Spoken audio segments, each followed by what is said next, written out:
भाग 10 मध्ये जिथे आमराई क्लब येतो त्या आमराई क्लबचं एक गार्डन येतं. त्या गार्डनच्या सगळ्या नागरिकांच्या सकाळी इथे व्यायामासाठी येणाऱ्या नागरिकांच्या सगळ्या समस्या मांडल्या जातील आणि आमचे नगरसेवक इथे लाईट सत्ताधारीच पक्षाच्या काही मंडळींनी निवडणुकीच्या कालावधीत सत्ताधारीच पक्षाच्या आज काही लोकांवर तडीपाराचे या ठिकाणी नोटीस काढलेली आहेत. म्हणजे कुठेतरी आज त्यांचं एकमेकांमध्ये जुळत नाही हे लोकांना दिसते. मग त्यांचं जुळतच नसेल परंतु गेले 10 वर्ष जेव्हा देशात तुमची सत्ता होती, महाराष्ट्रात भाजपची सत्ता होती, त्यामध्ये या ठिकाणी अनेक वर्ष हीच सगळी मंडळी मंत्री होते, मुख्यमंत्री होते, उपमुख्यमंत्री राहिले.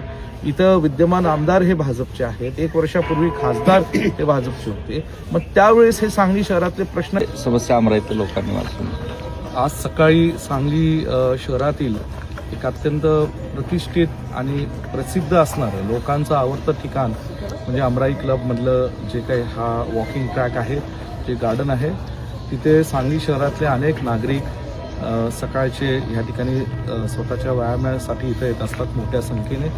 आणि इथे आज नागरिकांशी संवाद सकाळचा हा केल्यानंतर खूप काही गोष्टी लक्षात आल्या की सांगली शहरामध्ये आमराईसारखे जे गार्डन्स आहेत, वॉकिंग ट्रॅक्स आहेत, तिथे खूप काही करण्यासारखं आहे.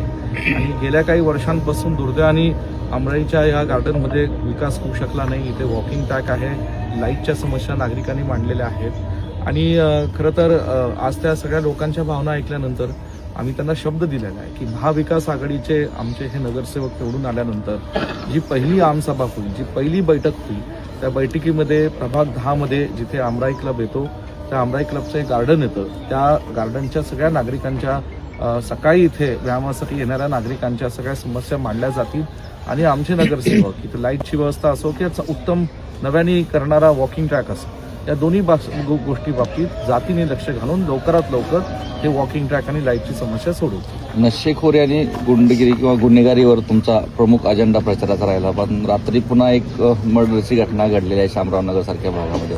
जरी राजकीय संबंध थेट नसले तरी निवडणूक काळामध्ये या सगळ्या घटना घडत आहेत. मुद्दा असा आहे की कायदा व्यवस्थेला आज कुठेतरी सांगलीमध्ये कोण दादच देईना अशी अवस्था झालेली आहे. आणि जी तरुण पिढी सांगलीतली जी नशेखोरीकडे दुर्दैवाने वळत चाललेली आहे, त्याचं कारण म्हणजे सांगलीमध्ये उद्योग नाही, रोजगार निर्मिती होत नाहीये, शासनाचं धोरण सांगली शहराबाबतीत स्पष्ट नाहीये.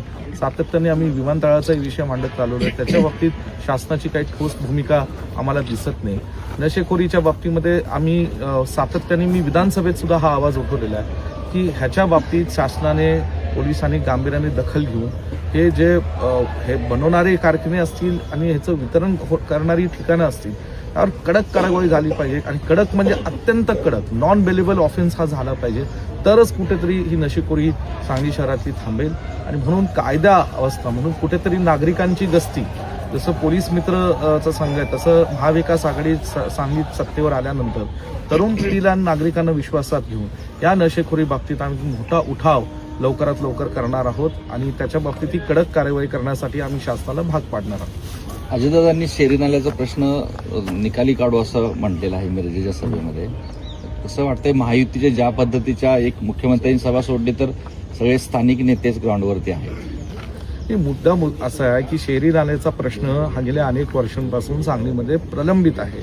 आणि मला कळत नाही की आज जे सत्ताधारी महायुतीचे नेते, मग ते भाजपचे असो, राष्ट्रवादीचे असो, शिवसेनेचे असतील, त्या तिन्ही पक्षातले नेते आज केवळ 3 दिवसाच्या आता मतदानाचा कालावधी शिल्लक आहे, 3-4 दिवसाचा, येऊन जे घोषणाबाजी करतायत की आम्ही हे करू ते करू, हा प्रश्न सोडू, हरकत काहीच नाही, आनंदच आहे. सांगलीचे प्रश्न सुटले, नागरिकांचे प्रश्न सुटले, आम्हाला आनंदच आहे.